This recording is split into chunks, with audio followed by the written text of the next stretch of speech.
Good morning guys, welcome back to our new blog. 10টা বাজে ঝটপট করে উঠে বাড়ি যাওয়ার জন্য রেডি হয়েছি। মাকে দিতে হবে তো, কি জানি ওটা ভুলে যাই খালি। হবে ইনসুলিন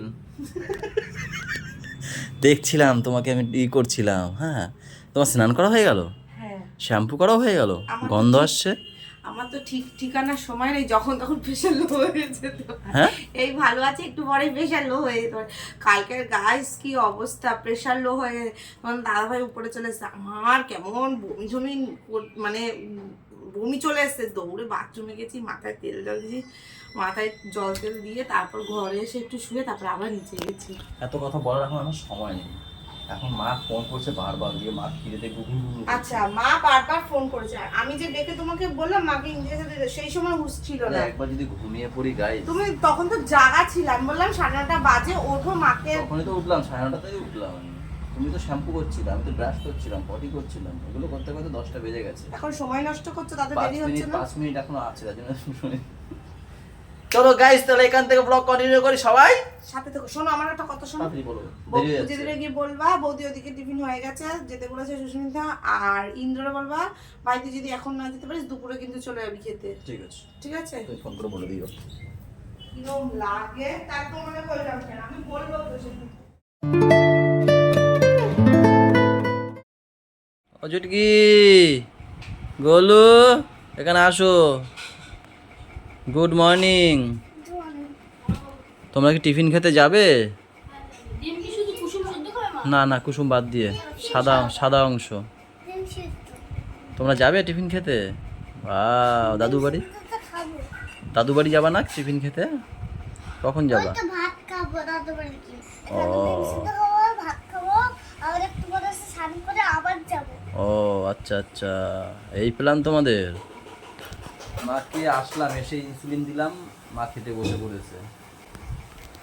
ও আরো ভালো কথা, কালকে রাতে ডায়েটিশিয়ান, হাত তুলে লেগেছে আবার দেখো এই সারাদিন কালকে ওই করেছে, ওই যে কালকে ডায়েটিশিয়ান আর ডায়েট চার্ট পাঠিয়ে দিয়েছে মায়ের, কখন কি খেতে হবে।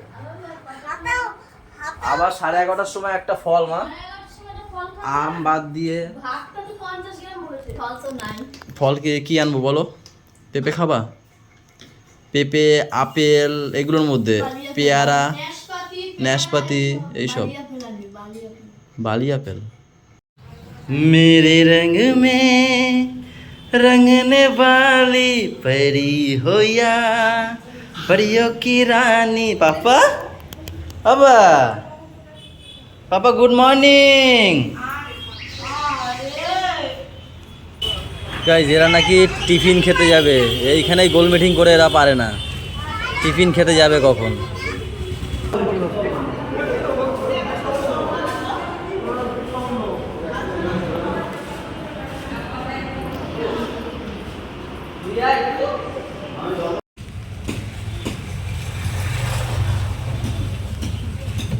বসো, এখানেই বসো। না না, এখানে ঝাঁকুনি বেশি লাগবে। চলো এই পাশে বসো। চলো। গেলাম। অস্বস্তি লাগছে মা?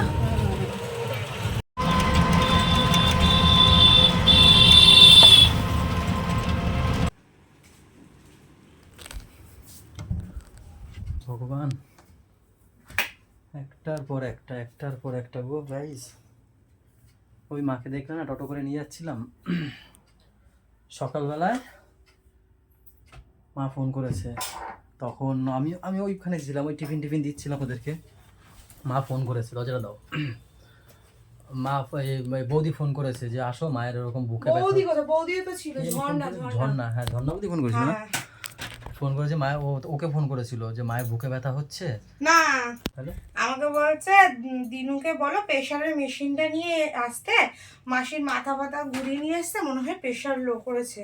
হ্যাঁ, তা আমি তারপর ওকে পাঠিয়েছি। এবার আমাকে প্রেশার বলে আমি নরমাল এসছি ছিল। পরে, মায়ের বুকে ব্যথা করছে, মা শরীর একদম ছেড়ে দিয়েছে, এরকম হচ্ছে, ঠিক আছে, অস্বস্তি লাগছে মায়ের, মাথা ঘুরাচ্ছে, দুর্বল করে নিয়ে এসছে সেসব মানে।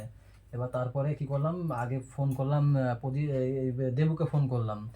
তা দেবু হচ্ছে গিয়ে ওদের জামাইবাবুর কাছে জিজ্ঞেস করে বললো একটা ইসিজি করে নাও। তারপরে এবার আমি আবার যে ডাক্তার দেখাই মাকে, সেই ডাক্তারকে সব সিমটম বললাম, সে ডাক্তারও বললো যে ইসিজি করাও আর সুগারটা একটু টেস্ট করাও। তারপরে ইসিজি করাতে গেলে তো নার্সিংহোমে যেতে হবে, তো অ্যাপেক্সে নিয়ে গেছি পর ওখানে ইসিজি করালাম প্রথমে, তারপর সুগার টেস্ট করালাম, ঠিক আছে। তারপর ডাক্তার আরেকটা কী রিপোর্ট দিয়েছিল জানি, আরেকটা কী রিপোর্ট দিয়েছে যে সেটা একদম ফাইনাল জানা যাবে যে হার্টের কোনো প্রবলেম হচ্ছে কি না। সেটাও করালাম, সেটাও কিছু আসেনি, সেটাও নেগেটিভ দেখাচ্ছে। তারপরে তাও বুকের সব কমে গেছে, বুকের চাপটা না এরকম চাপ দিচ্ছে, সেটা এখনও কমেনি। তো সেটা কমেনি বলে এবারে তারপরে ওইখানের ডাক্তার বললো তোমাদের যে ডাক্তার দেখো তাকে একটু আমাকে ফোনটা ধরিয়ে দাও। তারপর ফোনটা ধরিয়ে দিলাম, দুজনে মিলে কথা বললো একদিন তাহলে ডাক্তারদের সামনে থাক, মায়ের যখন এখনও কমছে না, 2টো ইঞ্জেকশন তখনই দিয়েছিল গ্যাসের, তো কমছে না। তো সেই কারণে তারপরে এই ভর্তি টর্তি করিয়ে রেখে মাকে আসলাম আমরা বাড়িতে। একটা কি আমার মধ্যে কে কি বলে যায় না, আমার মধ্যে নার্সিংহোমে রেখেছো যে এটা দিক দিয়ে ভালো হয়েছে। কেন কি দেখো বাড়িতে থাকলে কখন কি হয়ে যাবে আমরা কেউ বুঝতে পারবো না। সেটাই, আমরা তো জানি না কি মায়ের যেহেতু ওইখানটা ইনফেকশন হয়ে গেছে না, ওখানে একটা সিস্টার বলেছে আপনার যেহেতু গলব্লাডারে স্টোন হয়েছে, ওখান থেকেও হতে পারে যে ব্যথাটা সে ব্যথা হতে পারে। তো একদিন ওই ডাক্তার বললো যে একদিন রাখো, তাই মাকে রেখে আসলাম। এই যে ভর্তি টর্তি করিয়ে রেখে এই এখন ঘরে ঢুকলাম। এখন কটা বাজে? 3:10 বাজে এখন, তাই না? আবার 4টের সময় যাবো মাকে দেখতে। কি সত্যি ভালো লাগে না এসব একের পর একটা, ভালো লাগছে না। দেখো একটা যেতে না যেতে আর একটা ইয়ে, আর এগুলো হট নট, মায়ের এটা তো হট নট। আগে একবার হয়েছিল না যেরকম, পুরো সেরকম হয়ে গেছিলো। কিন্তু এইটা আগেরটা তো মানে ওই ইয়ে মানে হয়তো ইসের জন্য হয়েছিল, সুগার ফল করেছিল বা কিছু তার জন্য হয়েছিল। কিন্তু এবারে হচ্ছে গিয়ে বুকে ব্যথা হচ্ছে, ওইসব তো আছেই সিমটম, তার মধ্যে বুকে ব্যথা। এখন সব কমে গেছে, শুধু বুকে ব্যথাটা কমছে না। তো লাস্ট যখন মাকে জিজ্ঞেস করলাম, সেলাইন চলছে এখন মায়ের, যখন মাকে জিজ্ঞেস করে আসলাম যে মা কমেছে একটু, বলছে একটু কমেছে আগের থেকে, একটু কমেছে, খুব না একটু কমেছে, ওই ঠিক হয়ে যাবে। আছে না? হ্যাঁ ঠিক, ওদের গাড়িতে থাকলে ভালো থাকবে, তাই না? হ্যাঁ, ওদের কাছে থাকলে স্লাইন দেবে, অনেক কিছু, শরীরটা দুর্বল আছে, ভালো হয়ে যাবে।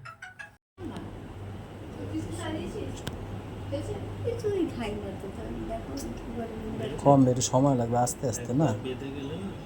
সুগার হেভি খারাপ জিনিস।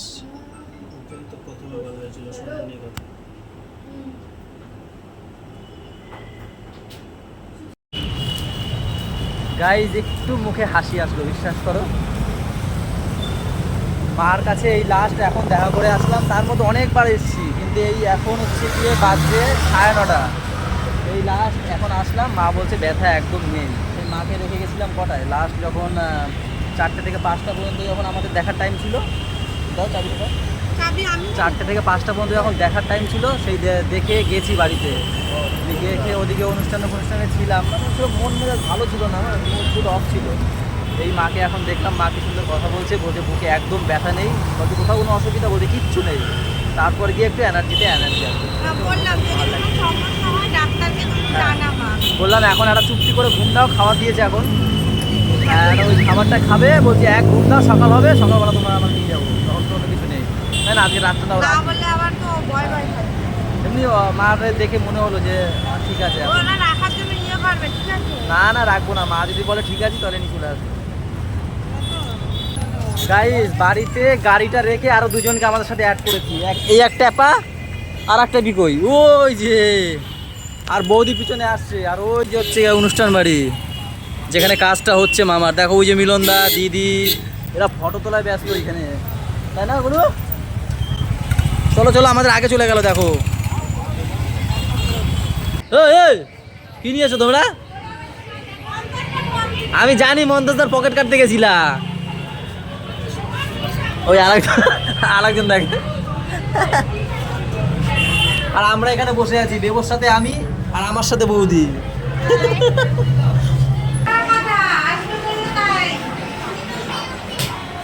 গাইস কিছু লাগবে বলবে। হ্যাঁ অবশ্যই।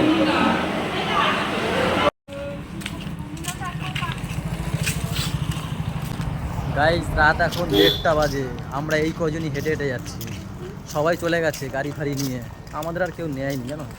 দেখো আমার বউটা কীভাবে হাঁটে, দেখো একটু খুঁড়িয়ে হাঁটছে, ওর উপর কেউ একটু দয়াও করলো না যে একটু গাড়িতে নেবে, তাই না? সকাল দিয়ে দৌড়াদৌড়ি, ঠিক। এখনো এই সব গুছিয়ে গাছিয়ে এরা দৌড়াদৌড়ি করে সব থাকে আর কি, যা মানে বেঁচে থাকে যেসব জিনিসগুলো সেগুলো সব এদিকে টানাটানি নেওয়া হলো, এদিক ওদিক ওদিক ওদিক করে গাড়িতে, স্কুটিতে, বাইকে এই করে করে নিয়ে নেওয়া হলো। দিয়ে ঘর এখন পুরো ফাঁকা করে এই একদম লাস্টে হচ্ছে আমরা এই কদিন যাচ্ছি হেঁটে হেঁটে। আমি যদি সকালে না উঠতে পারি, আমি ডাকবো তো। পাপা ওটা ভেঙে যাবে, বাবা ওটা কত লম্বা হয় একটু দেখাও তো। ওরে বাবা জিনিসটা কি একটু দেখাও তো। লাইটটা বন্ধ করে ও লাইট বন্ধ করে দেখাবো, আচ্ছা ওই দিদি করছে, করো না। দেখো ওই দেখো জিনিসটা কি, কে দিয়েছে এটা বলো একটু। পছন্দ মামা, হ্যাঁ পছন্দ, হ্যাঁ কে মামা? ভজের মামা, না পঙ্কজ মামা, মঙ্ক কোন দিদির বাবা? মাহিকা দিদি। মাহিকা, মাহিকা দিদির বাবা। ওর মামা ওকে এটা গিফট দিয়েছে, ওকে দিয়েছে আর আমাদের মামামকে দিয়েছে। কি এই এই এই, ওদিকে আবার হিস করাচ্ছে। গাইজ আজকে আমাদের অনেক দেরি হয়ে গেছে জানো ঘুমাতে, এখন বাজে 3টে। তার কারণ হচ্ছে গিয়ে দাদা, যে বৌদি এখানে ছিল সেই দাদা কাজের সূত্রে একটু বাইরে গেছিল, তো কাজ দিয়ে 2 দিন আগে এসছে। তাই কিন্তু আর দাদা ভিডিওর সামনে আসতেও চায় না, দেখবি লজ্জা পাই বলে দাদাকে দেখাতেও পারি না। সেই দাদার সাথে এত রাত বসে গল্প করছিলাম আমরা সবাই মিলে, সেই গল্প করে এই এখন এই 3টের সময় আমরা শুতে এসেছি। চলো গাইজ আজকের ব্লগটা এখানেই শেষ করে দিচ্ছি। সবাই ভালো থেকো, সবাইকে ভালো রেখো। আমার ছেলে আমার দিকে টর্চ মারছে, আর আমাদের সাথে থেকো চ্যানেলটার। সাথে থেকে দাদা ভাই দেখা হচ্ছে কালকে সকালে। Good night দিদাও।